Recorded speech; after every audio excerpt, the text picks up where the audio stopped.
The rooftop terrace of the Langham overlooked the Boston skyline like a postcard nobody asked for. Twinkling lights, imported orchids in glass vases, and the low murmur of 40 guests sipping cocktails that cost more per glass than my first week of groceries in med school. Everything was curated. Everything was pristine. My fiancé stood near the bar, his arm draped casually around his father's shoulder, laughing at something one of his old Harvard buddies said. He looked like he belonged in a catalog. Tall, square jaw, the kind of effortless confidence that comes from never once wondering if you deserve to be in the room. I touched the diamond on my left hand. It was heavy, not in ounces, in expectation. His mother had picked it out. Everyone, if I could have just a moment. The voice cut through the chatter like a surgical blade. My future sister-in-law, Victoria, stood near the railing, champagne raised, her blonde hair swept into the kind of updo that costs $400 and 3 hours. She had the posture of a woman who had never been interrupted in her life. I know tonight is about Ryan and Sophia, but I've been dying to share some thoughts about our family's newest member. I felt my fiancé's mother, Catherine, squeeze my arm from beside me. She's been planning this little speech all week, she whispered, smiling. Isn't that sweet? It was not sweet. Sophia, Victoria said, turning her gaze to me. The entire terrace followed. We are so thrilled Ryan found someone so accomplished. A surgeon. Impressive, truly. She paused, letting the word settle like a verdict. But as some of you know, the Morrison women have always been the operational heart of this family. My mother ran my father's private practice for 20 years. I manage our family's medical foundation. And now that Sophia is joining us, we're so excited for her to step into that tradition. She took a sip, letting the silence build. Ryan's schedule at the hospital is brutal, so Sophia, we'll be counting on you to coordinate the family calendar, manage the household accounts, and of course, host our monthly donor dinners. Mom's been doing it alone for too long. She laughed lightly. Oh, and we should talk about your surgical schedule. Those 70-hour weeks aren't really compatible with family life. Dad knows the chief of dermatology at Mass General. Much more manageable hours. Much more appropriate for the next phase. The terrace was silent. Not the comfortable kind. The kind where everyone is holding their breath and looking at their shoes. I set my glass down. The click of crystal on marble was the loudest sound in the world. Victoria, I said. My voice was steady. I used the tone I reserve for the OR when a resident is about to make a fatal error. Calm, clear, absolute. Thank you for that detailed orientation. I have 2 questions. She blinked. Her smile stiffened. First, are these expectations documented anywhere, or are they just yours? They're family tradition, she said, her chin lifting. It's how we've always understood. Second question. I turned to Ryan. He was frozen, his beer halfway to his mouth, his eyes darting between me and his sister like a man watching a car accident in slow motion. In this family structure Victoria just described, what are your responsibilities, specifically? What domestic, administrative, or logistical duties will you be handling as my equal partner? The silence was so thick, you could perform surgery in it. Ryan's mouth opened. Nothing came out. He looked at his father. His father looked at the skyline. His mother's grip on my arm tightened, but I couldn't tell if it was solidarity or a warning. Soph, come on, Ryan finally managed, his voice thin. She's just excited. You're reading way too much into this. Let's just enjoy the night. Enjoy the night. 3 words that told me everything I needed to know.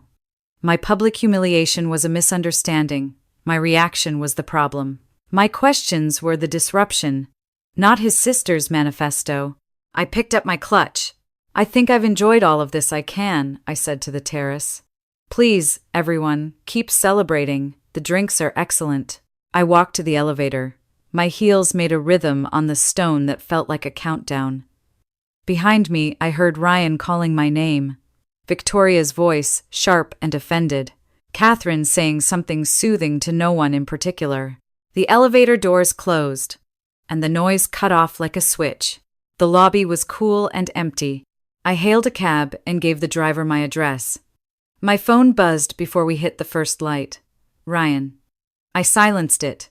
It buzzed again. And again. 7 times before we crossed the river. My apartment was mine. Bought with 6 years of surgical residency savings and a brutal attending schedule.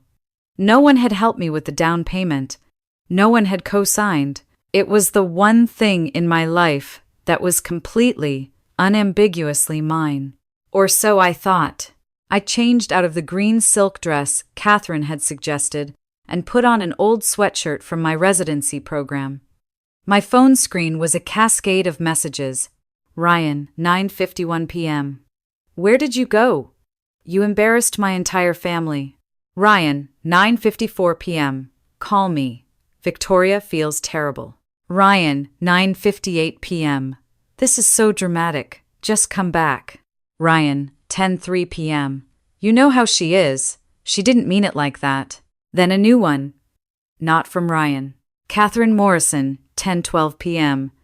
Sophia dear, we missed you. Victoria's heart was in the right place. She just wants what's best for the family. You'll learn our ways soon enough. Welcome to the team. Welcome to the team. As if I'd just been hired.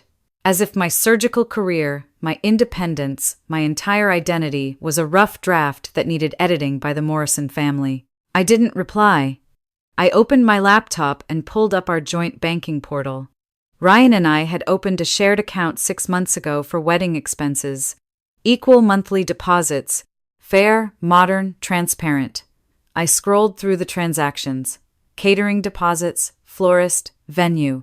Then, 3 weeks ago, a transfer I'd never seen. $8,000 to V. Morrison LLC. Memo. Foundation consulting fee. And another one, 2 months prior. $5,000. Same destination.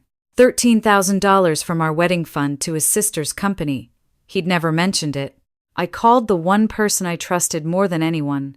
Maylin, my college roommate, now a partner at a litigation firm downtown. She answered on the second ring. Shouldn't you be slow dancing with your fiancé right now? I need a lawyer, I said. Not for a divorce, for everything before it. The silence lasted 2 seconds. I'm listening, she said, and her voice had shifted into the register I'd heard her use in depositions. I told her everything. The speech, the questions, Ryan's deflection, the texts, the bank transfers. When I finished, she exhaled slowly. Okay. First, do not engage with any of them emotionally. If you text Ryan, you say, I need space to process. Nothing else. Second, we need to look at the condo purchase agreement. You said Ryan's father's attorney handled the closing? Yes, Arthur Pemberton. Old family friend. Of course he is. I'm pulling the Suffolk County deed records right now. Give me the address. I gave it. The line went quiet except for the clicking of her keyboard. Sophia, she said, and her voice had gone flat. You need to come to my office first thing tomorrow. What is it? Just come, and bring your copy of the purchase agreement. I didn't sleep. At 7 a.m, I was sitting across from Maylin in her corner office. She turned her monitor to face me. The condo is held in a realty trust, she said, pointing at the screen. That's common enough in Massachusetts. But look at the trustee designation. I read it. Then I read it again. Ryan Morrison was listed as sole trustee with full power of direction. I was listed as a beneficiary. My $180,000 down payment, nearly every dollar I'd saved since residency, had purchased me a financial interest with zero control. Ryan could sell the property, refinance it, or transfer it without my signature, without my knowledge. He told me we owned it equally, I whispered. We sat in that office together. Pemberton talked so fast. He talked fast because speed was the strategy, Maylin said. Your money bought the asset. Ryan's name controls it. And look at this, she scrolled down. A provision allowing the trustee to appoint a successor. He could hand this to his father tomorrow. The room tilted. This wasn't a misunderstanding about Sunday dinners. This was architecture. Careful, deliberate, Financial architecture designed to lock me in and strip me of power while making me feel like a partner. What do? We send a demand letter today.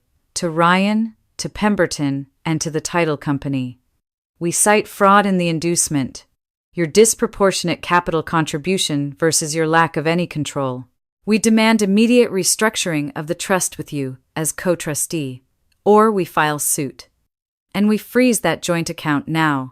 She slid a form across the desk. Sign this. Limited power of attorney. I act on your behalf starting today. I signed. My hand was steady. The woman who had been shaking an hour ago was gone. In her place was the surgeon who had once held a bleeding artery closed for 45 minutes during a power outage without flinching. What about the wedding? Everything stops. Call every vendor today. Cite unforeseen circumstances. My phone buzzed on the desk. Ryan. The 14th call since last night. Don't answer, Malin said. From this moment, all communication goes through me. He's not your fiancé. He's the other party in a financial dispute. Okay, I said. Do it. Malin's paralegal had barely finished notarizing my documents when my phone lit up with a text from Catherine. Catherine Morrison. 11:30 a.m. Sophia, this tantrum has gone on long enough. Come to dinner tonight. 7 p.m. Victoria wants to apologize. Don't be late. I showed it to Malin. She read it twice. Then she smiled the kind of smile that makes opposing counsel request continuances. Go, she said. Don't mention me, the letter, or the trust. Just listen. Record everything. Massachusetts is a one-party consent state. Let them talk. Get Ryan to say something useful. And if they corner me? You're a surgeon. You've operated on people's hearts. You can survive a pot roast with sociopaths. The Morrison house in Wellesley was everything you'd expect. Stone facade, circular driveway, a garden that looked like it had a staff. Catherine opened the door with a smile that didn't reach her eyes. The dining room was a tribunal. Victoria sat at one end, already holding court. Dr. Morrison Sr. sat at the head, carving lamb with the precision of a man who'd spent 40 years in orthopedic surgery. Ryan sat across from my empty chair, staring at his water glass.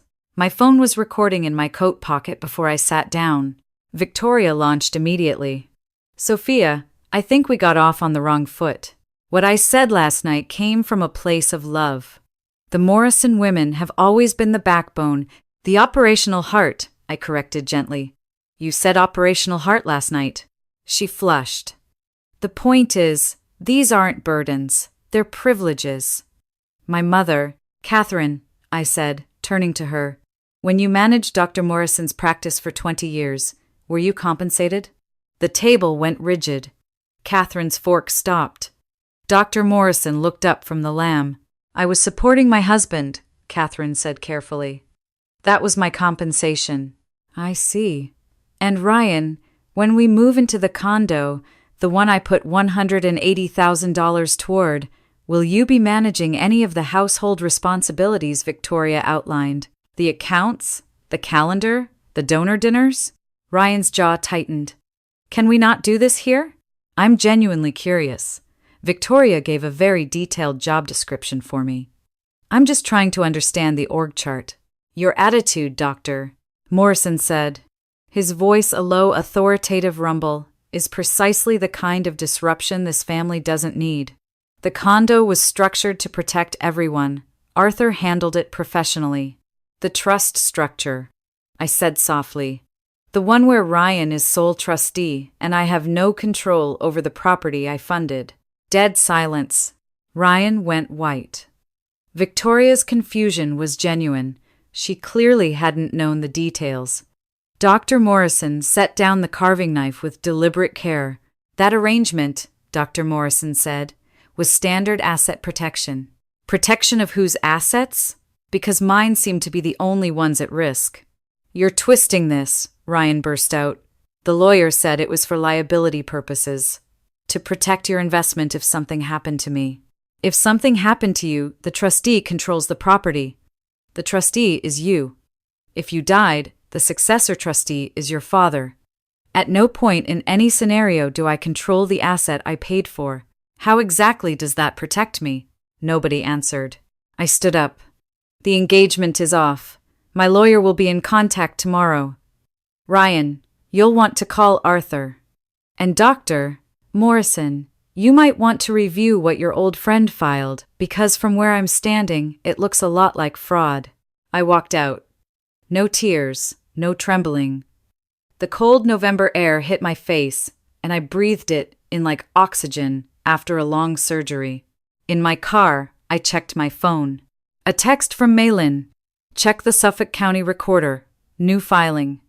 4:47 p.m. today. My stomach dropped. I pulled up the link. Ryan had filed a notice transferring 50% of his beneficial interest to Dr. Morrison. He'd given his father half of my home before I'd even confronted him. I called Malin. He moved the asset. I know, panic move. It actually helps us. It shows consciousness of guilt and an attempt to alienate your interest. We now have fraud, conversion, and a recorded dinner where he essentially admitted to the scheme. Send me the audio. I sent it. Then I sat in the dark car as my phone erupted. Ryan calling, Victoria calling, Dr. Morrison calling, Catherine calling, Ryan again, Victoria again. The screen flashed and flashed. A strobe of their desperation. 31 calls before I stopped counting. The next 72 hours were a controlled demolition. Malin's demand letter landed like a bomb. Pemberton called within hours, trying to negotiate. His opening offer was insulting. Return my original investment and walk away. Malin laughed and hung up. Then Victoria made her move. She showed up at my apartment unannounced, mascara streaked, hands shaking. You have to stop this, she said the moment I opened the door. Malin's letter is destroying us. My husband's partners are asking questions. My father's reputation. Your father structured a fraudulent real estate transaction. That tends to raise questions. Her composure cracked completely. Fine. You want the truth? Ryan's broke. The trust fund his parents always promised? It doesn't vest until he's 35 and only if he's married. The down payment he contributed, $20,000, it came from me. A loan. He's been paying me back from your joint account. Those transfers you found? That's his debt to me, paid with your money. The revelation was staggering, but not surprising. So I funded the down payment. I funded his debt repayment to you. And his father's attorney structured the ownership to give Ryan all the control. This wasn't a family tradition, Victoria. It was a business plan. And I was the investor who wasn't supposed to read the prospectus.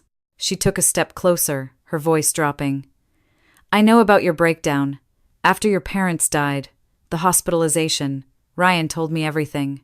How do you think your chief of surgery would react if he found out his star trauma surgeon spent 3 weeks in a psychiatric facility? The air left my lungs.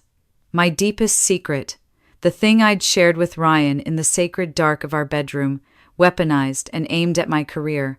You're threatening to disclose my private medical history, to destroy my career if I don't drop my legal claims, I said, keeping my voice measured.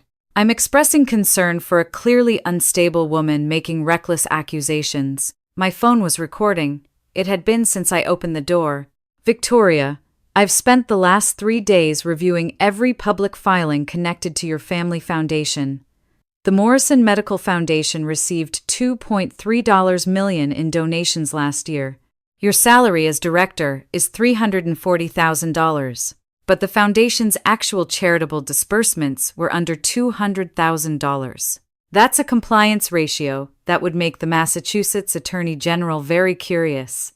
And those loans from Ryan, funneled through a joint account partially funded by me to your personal LLC? That's commingling that any auditor would flag in about 15 seconds. Her face went gray. You have 24 hours to convince your family to accept Malin's terms. Full property transfer to me. Restitution of every dollar. Or I send everything I have, including this recording of you threatening me with a HIPAA violation, to the AG's office. And then I call the Globe. She left without another word. The settlement came through in 48 hours. The condo was mine, free and clear. A wire transfer for the full appreciated value landed in my account. Ryan signed an affidavit admitting he'd known about the trust structure. Dr. Morrison's attorney, Pemberton, quietly retired from practice 2 weeks later. Ryan called once more. I answered only because Malin was listening on the other end. It's done, he said, his voice hollow. You have everything. Are you happy? I'm not happy, Ryan. I'm solvent. There's a difference. I loved you. You know that, right? I just couldn't fight them. I've never been able to fight them. I know, I said. And I meant it. He wasn't a villain. He was a man who had never once in his life chosen something difficult over something comfortable. His family hadn't raised a partner. They'd raised a product. And when the product malfunctioned, they tried to return it. Goodbye, Ryan. Where do you go from here? He asked, and for the first time, the question sounded genuine. Forward, I said, and ended the call. I sold the condo. The memories were baked into the walls, and no amount of paint would cover them. I found a new place in the seaport, clean lines, harbor views, no ghosts. I went back to the oar. The chief of surgery, who'd heard whispers but asked no questions, simply said, Glad you're back, Dr. Chen. Table 4 has a ruptured spleen with your name on it. The work saved me, as it always had. But something else was growing alongside the surgical schedules and the quiet evenings in my new apartment. An idea that had taken root during the worst of it and refused to stop growing. I called Malin on a Tuesday night. I want to start something, I said. A resource center for people who get blindsided by financial manipulation before marriage. Education, legal clinics, access to attorneys who aren't somebody's golf buddy. The line was quiet for a moment. What would you call it? The Clear Title Project. I love it. You'll need a founding attorney. I was hoping you'd say that. 3 months later, a young woman named Jess walked into our office. She was 24, an elementary school teacher, engaged to a man whose family had pressured her into co-signing a mortgage she didn't understand. The terms were buried in language designed to confuse.